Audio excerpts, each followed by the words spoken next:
Mic check. Hi, hi. Can you hear me? Can you hear me?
Good afternoon. We're here at the Florida Horse Park in Ocala. This is one of our major logistical staging areas for both resources and personnel for the response to Hurricane Milton. This storm is expected to make landfall on the Florida Peninsula, the west coast of Florida, sometime late Wednesday evening, maybe early Thursday morning in the wee hours is kind of where it's looking now. But it has moved a little bit slower than projected over the last 36 hours. There is still a lot of uncertainty about where exactly the eye of the storm is going to hit. I think the most recent models have it somewhere in Manatee County, just south of Tampa Bay. But I would just tell people, one, there's going to be impacts far beyond wherever the eye of the storm is. Two, you could make landfall anywhere from Citrus County down into southwest Florida. We'll know more over the next 12 to 18 hours, but just cones, all this stuff you see, the impacts will be broader than that, particularly with respect to storm surge on the west coast of Florida. I know that there's a lot of folks who have evacuated, who are in those areas, and you absolutely could get whacked with really serious storm surge. Really, almost every place on the west coast of Florida could get major storm surge. Today I held a joint call with state legislative leaders and the cabinet to brief them on Florida's efforts on the storm and about our resources that are being offered and being utilized by the state of Florida. We also did a similar call to Florida's congressional delegation. I've also spoken to the president and the FEMA administrator. We've had our request approved for pre-landfall. We will get a landfall, major disaster declaration approved once the storm hits, and that will be things like debris removal and individual assistance. We still have 51 counties that are under a state of emergency. There's pretty much warnings or watches on almost the entire Florida peninsula. A lot of attention is being paid to the storm surge on the west coast of the Florida Peninsula, and rightfully so, because that's probably the most serious threat to people's lives and property. But this storm is going to go across the Florida Peninsula, and it's going to exit on the east coast of Florida into the Atlantic Ocean, likely still as a hurricane. So that is going to bring significant impacts all across the state. So just be prepared for that. That may mean mobile homes, even interior, other structures that may not be hurricane proof, that could create hazards, rivers, other bodies of water. As you have more rain and you have flooding, that could be an issue. And then you could have surge on the east coast of Florida. You could have erosion. You could have different things with the coast. So this is not just an event about the west coast of Florida. That will be where the initial impacts and probably the most significant, but the impacts will not be limited there. So here we are at the Florida Horse Park. We have staging areas around different parts of the state, and there are different sites that are doing different things. I mean, for example, you go to like Lake City, you got a lot of the utility linemen there that are staged. We've had a lot of people staged in the Tampa Bay area for utility and other things. But this one right here is really good. I'm not saying Ocala is not going to have any impacts from the storm, but we fully anticipate be able to move people where they need to go very quickly once the storm passes. And we have different partners that the state contracts with. They have personnel. I think as you see, they camp out here. This is where they are, and then they're able to respond. We got massive amounts of equipment here. Land, air, sea vehicles, supplies, generators, equipment, bucket trucks, you name it, this stuff is here. And so this is just one of many sites that are ready to go. The reason why we do state of emergency, we did it over the weekend on Saturday. We knew the storm wasn't likely to hit until middle of the week at the earliest, because you want to start amassing these resources, and that's what we've done. I think it's been really, really important. So on this property, you got over 2,000 pieces of equipment, including a lot of pumps, a lot of generators, light plants, display boards, restroom trailers, laundry trailers, forklifts, air conditioning units, electrical equipment, water hoses, bunk trailers, and rollback trucks. 400 personnel here, including riggers, equipment operators, pump crews, and drivers. Fuel trucks are also here to be deployed as needed. Florida DEM is currently in the process of completing 1,200 missions. So far you're looking at deploying hundreds of thousands of shelf-stable meals, hundreds of thousands of water bottles, hundreds of thousands of sandbags, a lot of tarps and a lot of generators, and many other things. And so that is being resourced to the counties. And then of course we also have staging areas that we'll do with our pods once the storm passes. We have utilized flood protection devices in areas to protect against storm surge. We've now deployed more than 11,000 feet of those Tiger dams. That's really important to protect hospitals, wastewater facilities, and electrical infrastructures. Of course, we've been outfitting counties for years now with Starlink internet, so that's going to be available to be used as needed. In terms of fuel, we amassed a lot of fuel before this particular emergency. We actually had it for Helene, didn't really need to use it for that. We have 268,000 gallons of diesel, 110,000 gallons of regular gas on standby. That's just from the state. You still have the fuel at the ports that are being brought in. But then we also have another 1.2 million gallons of both diesel and gas that are currently en route to the state. Now, I know there's been a lot of lines at gas stations. You obviously have an inordinate demand for fuel, much more than would typically happen. What's happening is there's long lines, the gas stations run out of fuel, but the fuel supply is available. So then they ask for more fuel to be brought. And so what we're doing is we've authorized Florida highway patrols to escort with the siren so they get there quicker major fuel trucks. So we've had 43 fuel trucks that have already been escorted by Florida Highway Patrol to deliver fuel to stations, particularly in the anticipated impact area. We're also working with companies like Circle K, Gate, Racetrack, Wawa, Shell, and Walmart to ensure fuel trucks are working 24/7 to keep fuel delivered as it comes into our ports.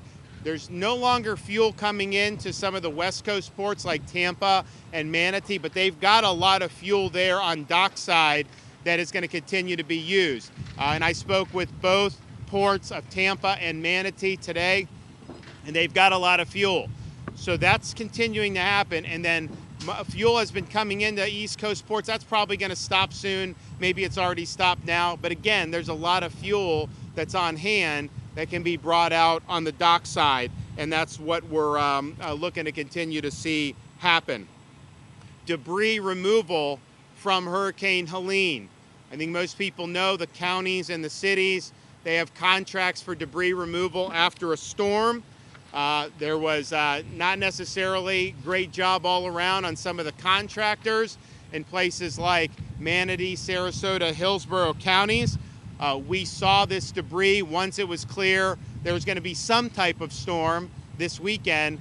We decided to create a state support debris mission. And what we've done is we've mandated the landfills are open 24 hours.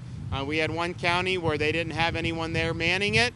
We opened it up forcibly, make sure that debris can be brought in. So that's Florida Department of Transportation. They've now deployed over 300 dump trucks so that work to remove debris 24/7, and they're going to continue to do it all day today and as long as they can tomorrow before we start to feel impacts from the onset of the storm. So as of this morning, Florida Department of Transportation has removed over 1,300 truckloads of debris in a little over 48 hours. That's a huge, huge amount. Now, there was issues, so the most debris was probably in the Pinellas County beaches. You also had Manatee, the barrier islands like Anna Maria, a lot of debris. That was our initial focus. Sarasota also had a lot of debris on their barrier islands, and I guess their contractor kind of left them holding the ball. So we've now surged over 100 FDOT vehicles between Manatee and Sarasota working to step in where the contractors left off. And we're going to continue doing that again all the way until it's no longer safe to do so. We've made a huge dent in this. The more debris we can get picked up, the less damage is going to happen, whether that's floating into the Gulf of Mexico, whether it's projectiles that go into other buildings. We have hundreds of state search and rescue personnel, a total of 26 teams embedded in potential impact sites along the West Coast to begin immediate rescue operations as soon as the storm passes, should the need arise. I know a lot of people have left, and hopefully there's not a need for a lot of rescues, but those personnel will be there if they need. We have 5,000 National Guard that are on duty. That'll expand to 8,000 very, very soon. We have a total of 34 search and rescue aircraft. We've gotten a lot of support from other states, and we thank them for that. We have 450 tactical vehicles, including 140 high-wheeled vehicles, aerial, water, and ground National Guard search and rescue teams. This is probably the largest National Guard mobilization in advance of a storm in Florida history. We also have the Florida State Guard, 10 maritime crews, 3 high-water UTVs, 2 UH-60 Blackhawks, 4 drone teams, 15 cut and toss crews, 2 amphibious rescue crews, and almost 200 Florida State Guard soldiers. Linemen and power restoration resources are being marshaled. We now have over 43,000 linemen who are being brought in from as far away as California, so we appreciate them for power restoration. We've also assisted with the evacuation of 300 healthcare facilities in the potential path of the storm. State veteran nursing homes that are currently located in the cone are accepting families of residents to shelter with them, as they are all built to withstand Cat 5 hurricane winds, and they're outside of flood zones.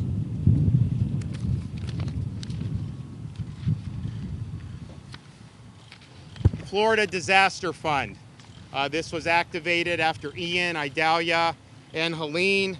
If you want to support for Milton, go to floridadisasterfund.org. This is really, really significant way to help people. You should be executing your plan now. If you're going to get out now. You have time today.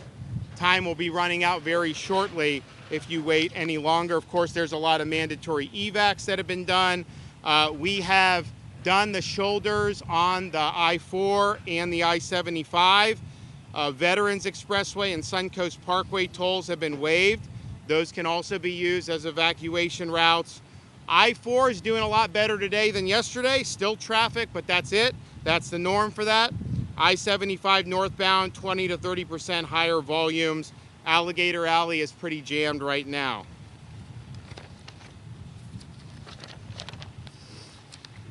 We have an unprecedented effort underway. I want to thank everyone that's been involved. It's not easy, especially when you've just responded to a Category 4 storm, Helene, to have it done. I know everybody's tired. Trust me, we get it. We're wearing out the Celsius at the state EOC, but what you're doing is important. Hang in there and let's get the job done. Okay, Kevin?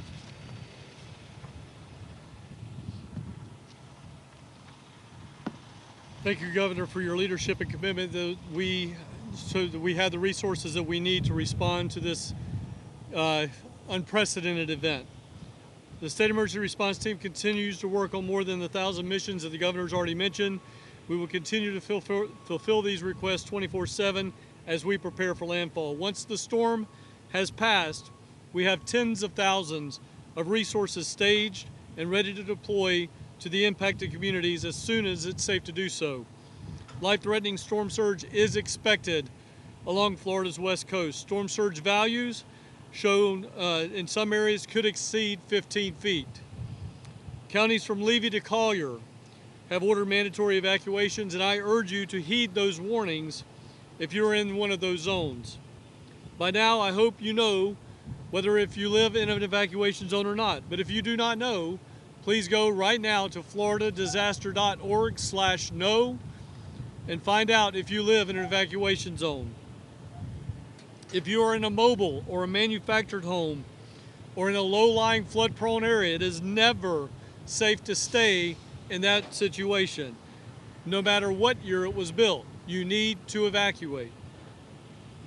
Please remember, evacuating doesn't mean driving hundreds of miles. It means just driving tens of miles to the closest friend, family, or shelter nearest you. I want to reiterate that shelters are free, Nobody is going to charge you to go to a school, stay in a shelter, even one of the state shelters that the state of Florida has opened. Shelters are free. Please make sure you bring your pets with you. The state is going to open a series of shelters to supplement county shelters. Should the need arise, we will be ready to take the surge capacity. 2 of those shelters that we have already opened are Wiregrass Sports Complex in Wesley Chapel, Florida, and the Seminole Tribe Event Center in Tampa, Florida. I want to thank both of those private sector entities for their support in helping us protect Floridians. Evacuate today if you have been told to do so. If you have been asked to evacuate and you ask yourself, should I would ask you to ask the next question, is it worth the risk? As the governor said before, there are options to assist residents with evacuating. We have a shuttle system that the state of Florida provides. If you need a ride, you can certainly go to Lyft or Uber and put in Milton Relief. That's Milton Relief to get a free ride, or we'll send a bus to pick you up. That number is 1-800-729-3413. Power outages are expected with this storm. Widespread tree and foliage damage is expected with this storm. Right now is a great time to make sure all of your portable electronic devices are charged. Please make sure your supply kit has at least 7 days worth of food in it. Again, today is the day. Today is the day. Time is running out. You need to start to execute your plan. Please be sure to follow our agency on X and Instagram at FLSERT, that's at Florida CERT, and on Facebook at FDEM, as we continue to share important information in real time. Again, Governor DeSantis, thank you so much for your support. All right, thank you, Governor, for your leadership, and good afternoon. So FDOT has been hard at work, not only responding to Hurricane Helene, but also switching our focus to preparing for Hurricane Milton. A big part of that is the debris mission that was directed by Governor DeSantis. Hurricane Helene left a lot of debris behind. Governor asked state agencies, marshal all of your resources, bring your people, bring your equipment, get as much debris off the barrier islands as you possibly can before Hurricane Milton makes landfall. We've been hard at work. We've been working with the Department of Agriculture, the Florida State Guard, the Florida National Guard, Southwest Florida Water Management, and the Florida Highway Patrol to move this debris as quickly as possible.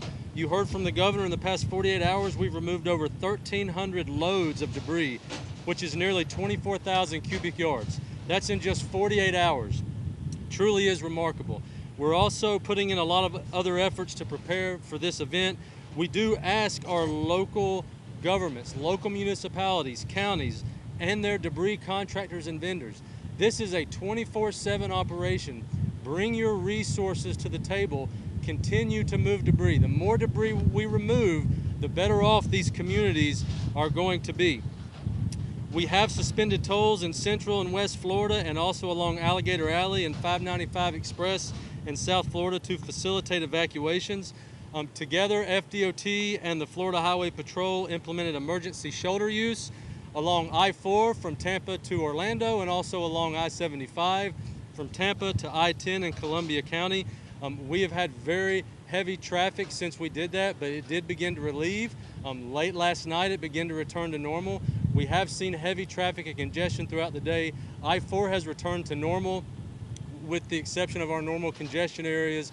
I-75 is still seeing 20 to 30% higher volumes. Alligator Alley today has seen significantly higher volumes. This is a good thing. People are evacuating, they're heeding the evacuation orders. We're going to continue to support that. We've expanded our Road Ranger Service Patrol. We're providing motorist aid, fuel for stranded motorists, and helping disabled vehicles get out of the travelway. You can still evacuate. There's still time. The window is closing.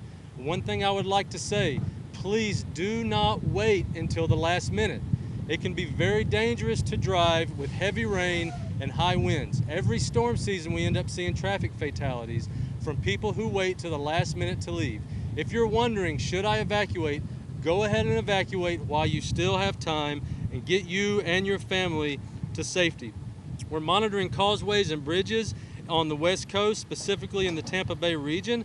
If you're planning to evacuate, keep in mind that at some point, the bridges and causeways will have to close. When winds exceed 40 miles per hour and the wave impacts make travel unsafe, we will coordinate with Florida Highway Patrol and local law enforcement to close the bridges and causeways for travel. At some point, it will be unsafe for those troopers to remain in place, and they will have to go find safety. Please obey posted signage and barricades. If you choose to cross a bridge or a causeway that is closed, you are putting yourself and those with you in extreme danger. We have suspended construction on all of our construction projects statewide. We have removed all planned lane closures to facilitate evacuations, and we've also had a statewide call and coordination with our construction industry. They have offered all the resources they have and people they have to help us respond to this emergency. We are expecting significant widespread impacts, and we're going to be ready to effect any temporary emergency repairs that are needed as quickly as possible. We've staged 156 bridge inspectors around the forecast impacted area. We have 328 team members staged for cut and toss operations and over 1,500 pieces of heavy equipment ready to go. We will be pushing in right behind Hurricane Milton as it makes landfall, and we will push in behind it as it crosses the peninsula to fix and repair roads and clear roads so that the life safety mission can continue. We've been in close coordination with our seaports. Port Key West, Port Tampa Bay, Port St. Pete, Seaport Manatee are all closed on water side, but as the governor mentioned, they are still moving fuel on land side. Port of Fort Pierce, Port Palm Beach, Port Everglades, Port Miami, Jacksport, Port Canaveral are still open, but will be closing soon on water side. We've been in close coordination with all of our airports. For any suspensions, cancellations of flights, please get with your airline provider.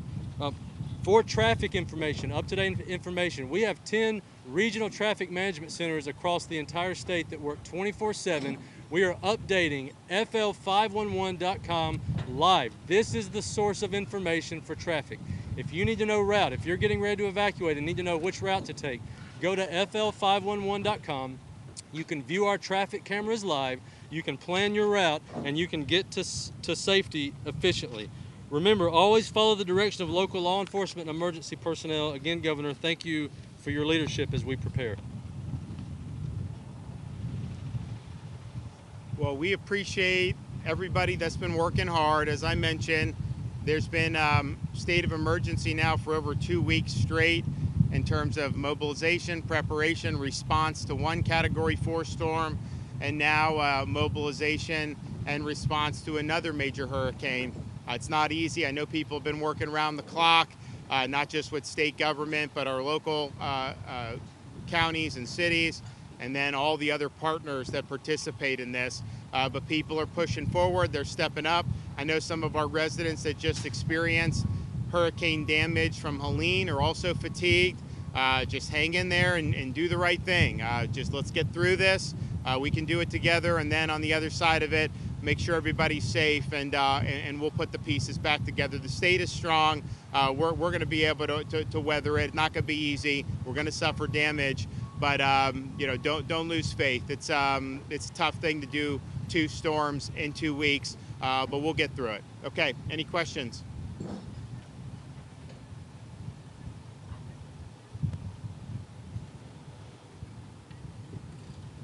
So the question's about what happens with the price gouging at gas stations. Attorney General Moody is on that. That's her purview. I know she's actively policing that. So if you do have examples of that, I know she'll want to follow up with that very quickly.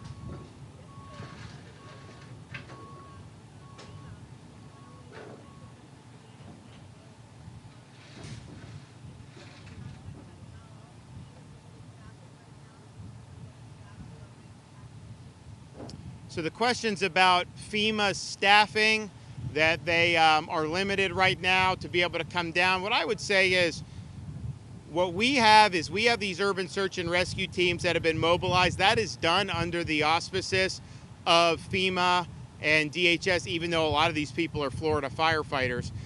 So that is being done. I think that's an important component. In terms of like staffers and some of the bureaucracy, fortunately for Florida, we have a machine. I mean, this is something that we work on. We know we've got to deal with it, being a tropical state, and we do. And so I think what will happen is once we get major landfall, major disaster declaration post-landfall, that we'll be able to hopefully get that individual assistance, get the debris kicking. So I'm not sure how much of an effect it's going to have on us because we're going to have a robust response. I think you look at some of the other parts of the country, the state that didn't have as much of a robust response in some of those areas. So we have more people on hand than we've ever had. I'm confident that the federal government will approve what we need approved going forward, and we'll make sure that we continue doing the best we can for the people of this state.